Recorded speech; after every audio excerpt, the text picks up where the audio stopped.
The Shark Deck.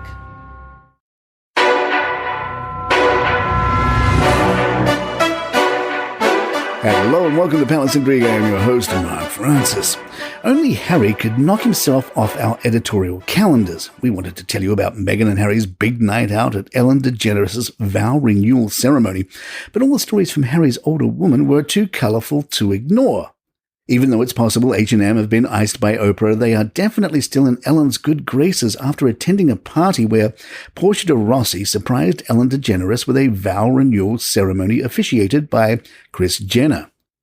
Ellen, perhaps less privacy-minded than the Sussexes, shared videos from the ceremony on her YouTube page.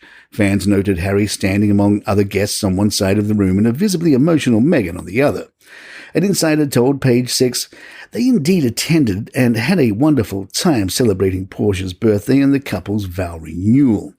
Some others in attendance, according to People, included Gwyneth Paltrow, Jennifer Aniston, Carol Burnett, Courtney Cox, Melissa Etheridge, Katy Perry, and Orlando Bloom.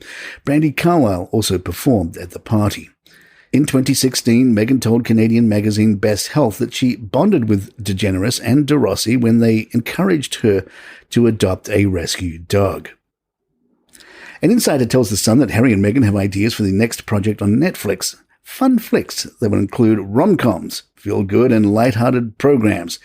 They've had enough of being in the spotlight for now. Several reports suggest Meghan is trying to reclaim her identity other than being Mrs. Spare.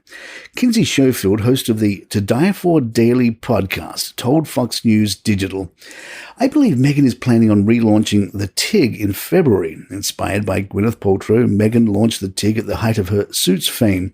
I think the TIG perfectly aligns with Meghan's ultimate objective, which seems to be being an influencer rather than a royal. A successful lifestyle and digital brand would put Meghan in the same categories as Paltrow, Jessica Alba, or even Kim Kardashian," Schofield said. "The idea would be to brand everything around a property that existed before Meghan marrying into the royal family to give the appearance that Meghan has success on her own. The reality is Meghan will be given incredible opportunities because of her proximity to the royal family. We here at Palace Intrigue would surely join the tabloids in welcoming the opportunity to pour over Meghan's content. Bring it on, Megs." Schofield said TIG 2.0 will likely feature mummy content. Meghan's animated series Pearl was cancelled by Netflix before it began, but if Meghan can build a mummy brand, then surely she could expand in that arena and find more opportunity there elsewhere. Meghan once aspired to have her own cooking series. She said the TIG would yet again give her that platform, short-form digital videos that she could take to someone like Netflix and show them the analytics to plead her case for a bigger opportunity. "I would anticipate lists of Archie and Lily's favorite books, go-to snacks, DIY projects, candid entries about how she manages her time or stress, a 5-minute makeup routine for mums on the go, mini meditations for busy mums, travel, interior design, interviews, those types of posts. Keeping all of their launches under wraps is their typical MO. It allows the Sussexes to shift the goalpost without looking like failures. If we don't see a February release for the TIG, it's simply because the product is not perfect yet. But this is an important way for Meghan to brand herself beyond being Harry's wife, and I believe it is a priority for her. I don't think the TIG will be a controversial outlet. She might get political, but we have come to expect that of her, so it is less of an impact. Perhaps the only way the TIG could lead to her title being stripped is if she went full Gwyneth Paltrow goop and released her own candle. Please don't, Meghan." Harry and Meghan have told us repeatedly through multiple projects that Meghan gave up everything for Harry. Perhaps this is Meghan trying to reclaim her identity, telling the world that she is more than Harry's plus one. Palace Intrigue will be right back.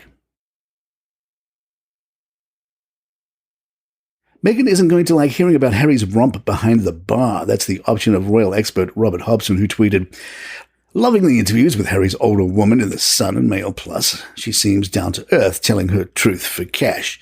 Not sure Meg will like Sasha Walpole telling Piers Morgan that the Harry she knew seems under a spell, but H started it by writing about her." Actor Rupert Everett told The Telegraph that not only does he know who Harry really lost his virginity to, but that Harry's telling of this very personal moment in his life isn't true. "By the way, I know the woman who he lost his virginity to is, and it wasn't behind a pub, and it wasn't in this country. I'm just putting it out there that I know." A source close to Harry told The Telegraph, amazing that he would know such a personal detail better than Prince Harry himself. And there you have it. If you'd like to email us, our address is thepalaceintrigue@gmail.com. If you'd like to leave us a review, please do so on the Apple iTunes app. I'm Mark Francis. My thanks to John McDermott. This is Palace Intrigue, and good time. I'm Alyssa McKay, star of the new podcast, The Royals of Malibu. I play Ella, a sex worker just trying to survive when I get swept away to the wealth and the drama of Malibu. You know, you can like something without touching it. You've made the biggest mistake of your life, Ella Sinclair. You are a total psycho! Will Ella find a happily ever after ending? Or will these rich kids destroy her? Fall in love with The Royals of Malibu on Apple Podcasts, Spotify, and wherever you listen to podcasts.